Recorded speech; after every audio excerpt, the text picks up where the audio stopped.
Traditional Korean archery. Korea dominates modern-day Olympic archery, acquiring the most medals in the sport.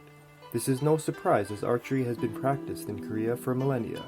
Their short yet extremely powerful horn bow enabled the Koreans to defend their peninsula from the marauding barbarians to the north, the Chinese to the west, and from frequent raids by Japanese pirates coming from the south and east. The main military strategy of the Koreans revolved around the defense of mountain fortresses. In order to counter the aggression of larger numbers of invaders, the Korean horn bow, known as a Gakgung, is designed with the intention of maximizing efficiency and range, so the attackers could be dealt with before they got too close. Let us examine the Gakgung, the horn bow used in traditional Korean archery.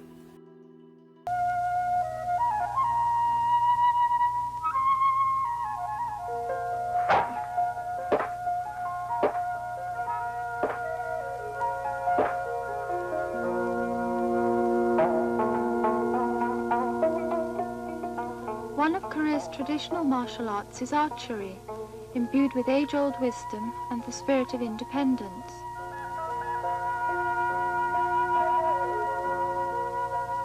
Archery is practiced widely today in Korea, not as a means of combat, but as a sport embodying that unique spirit of Korea. Korean bows and arrows have been treasured as products of the wisdom and dexterity of the East since olden times.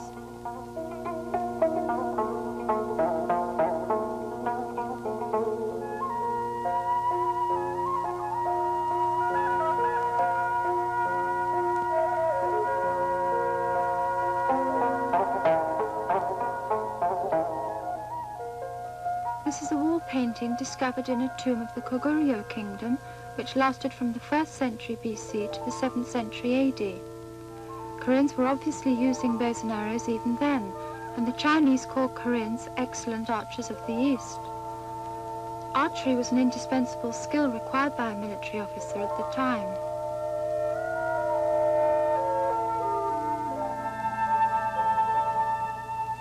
Yecheong, in North Gyeongsang province, has long been known as a town for making bows and arrows. Here lives Mr. Kwon Yong-nok, a 13th generation descendant of a family which has been in the bow and arrow making business for more than 400 years.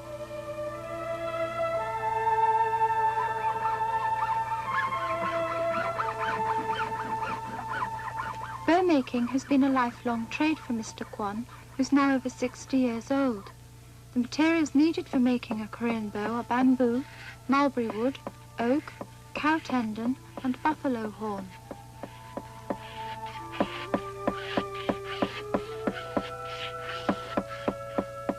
As only a quarter of the outer portion can be used, one piece of buffalo horn provides the material for only a single bow.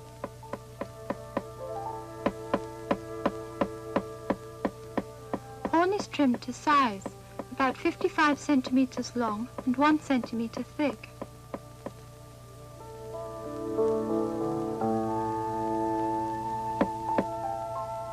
The warp of the trimmed horn is now corrected over a fire, and the horn is soaked in water for 2 days. Then, 2 similar pieces are matched as a pair, and long grooves are cut on them for easy gluing.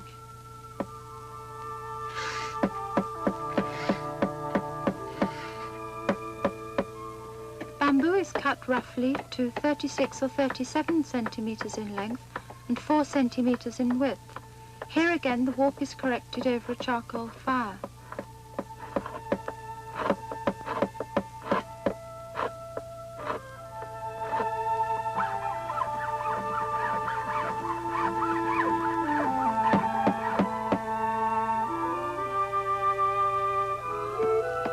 Now it is cut to the exact size required.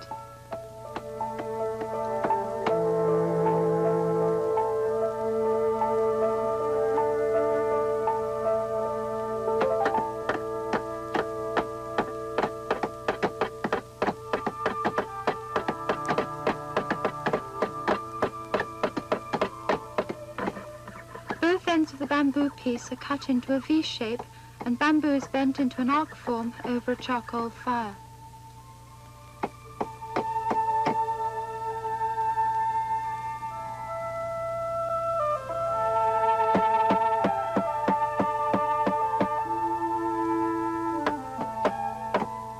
Mulberry wood is trimmed to size, 40 to 45 centimeters long, 3.5 centimeters wide, and 1.5 centimeters thick.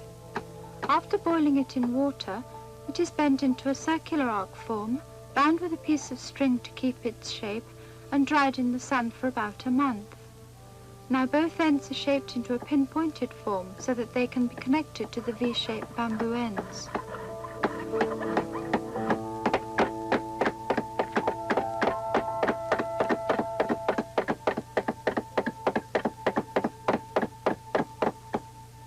Oak to be used for the bow's grip is also bent into an arc form.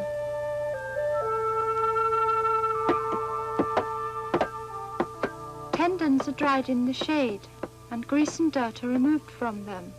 Tendons from 2 cows are needed to make a single bow.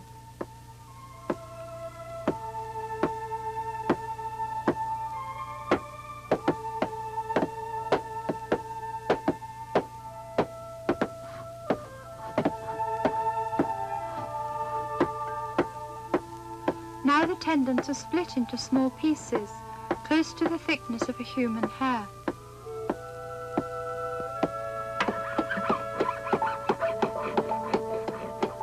With the addition of crocus bladder, which is used as glue, the materials are ready.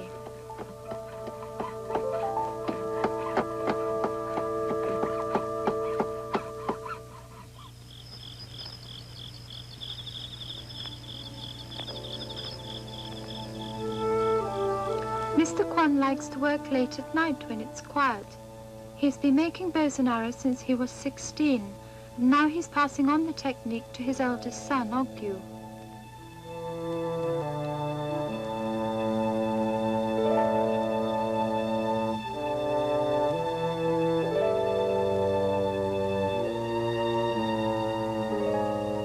Now both ends of the bamboo and mulberry sticks are trimmed again, and glue from the crocus bladder is applied to the sticks. More than 20 coatings are demanded for the job. Each end is now fitted accurately to the other, and then the connected parts are bound with string and left as they are to dry for 2 to 3 days.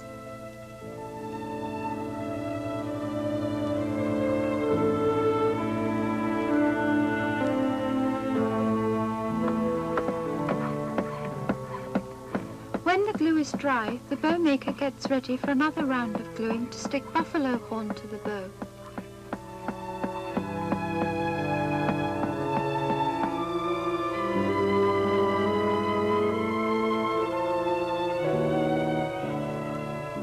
A high room temperature is maintained when glue is applied. Here again, 20 to 25 coats are needed until the groove is well covered.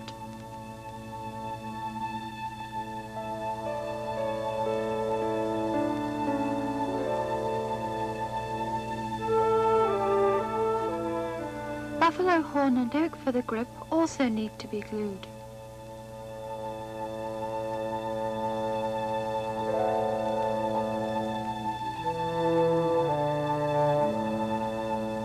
After drying, another coat of glue is applied to both buffalo horn and oak, and they are tightly bound together with string.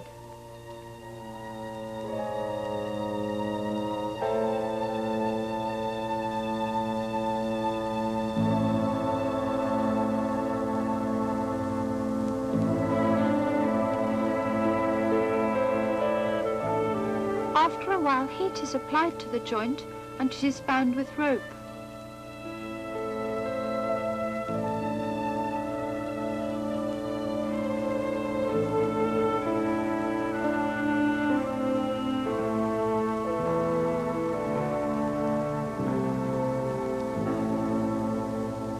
It takes 5 to 6 hours for the glue to harden.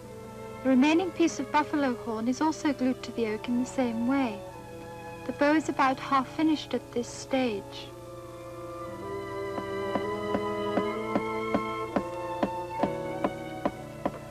The inner side of this half-finished product is now scraped and trimmed, and 15 to 20 coats of glue are applied.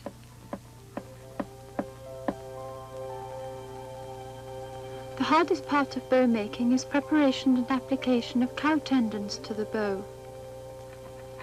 Cow tendons are first soaked in warm water, taken out and dipped into the glue, taking care not to get them tangled, and then dried for about half an hour.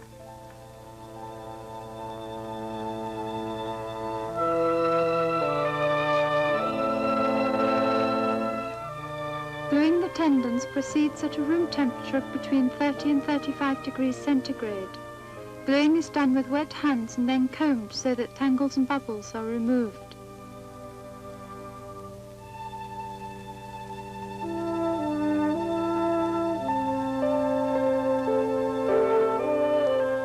Tendon gluing is repeated 4 times. After this, the bow frame is dried for more than 20 days at a temperature of between 25 to 30 degrees centigrade.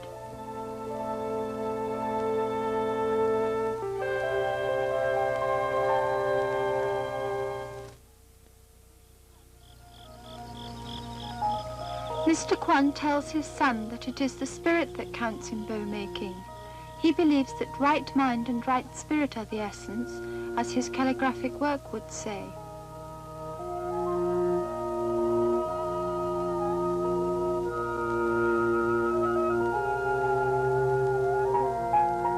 When the bow frame is completely dry, the ropes are unwound. The work of unwinding demands great strength and experience.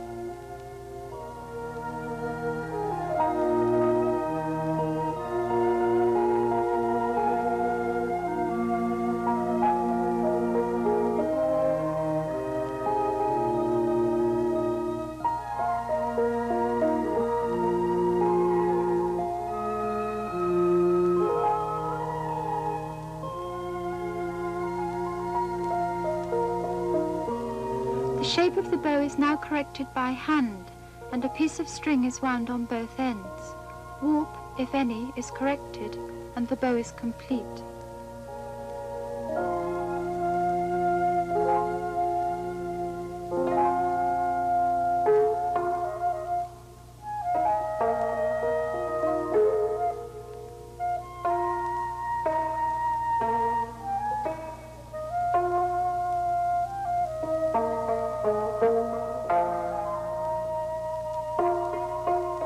It takes about 4 months in autumn and winter to make a bow, and a bow maker must touch the materials more than 3,700 times to make a single product. By a single pull of the bowstring, Mr. Kwan knows the quality of the materials used, the skill used in gluing, and the overall performance of the bow.